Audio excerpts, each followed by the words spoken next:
Silipin agad natin yung kanyang specs. Meron siyang 149.6cc engine displacement, single cylinder, single overhead cam, 4 valve, 4 stroke, naka FI na, at liquid cooled na rin. 57.4 by 57.8 mm na bore on stroke, at 11.2:1 naman ang kanyang compression ratio. CVT automatic. Meron siyang 14.5 horsepower at 8,000 RPM na maximum power, at 14.5 Nm of torque at 6,000 RPM. Sa looks nito, ayan, may clear siya na windshield for better aerodynamics. LED lahat ng kanyang ilaw mula sa kanyang headlight, signal light, at sa kanyang door hammer na tail light. SYM logo lang dito sa pinakaharap niya, TCS dito sa kanyang front fender, at kulay silver naman na Husky 150. Naka-emblem ito dito sa kanyang bandang gitna. May mga reflector din ito dito sa gilid ng kanyang front fender, magkabilaan. Solid na back ride foot peg, ayan, alloy ito, at reflector pa rin dito sa hulihan. Ayan yung kanyang naked na handlebar. Mayroon siyang passing light,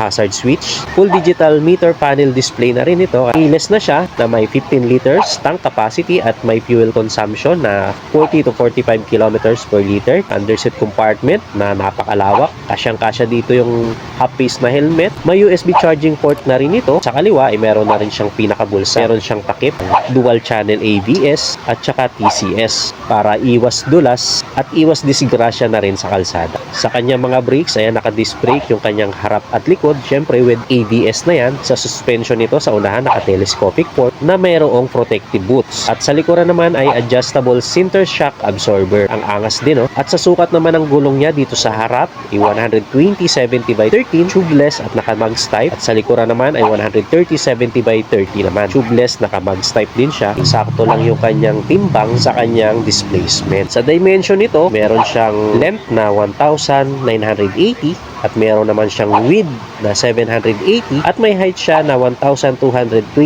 mm.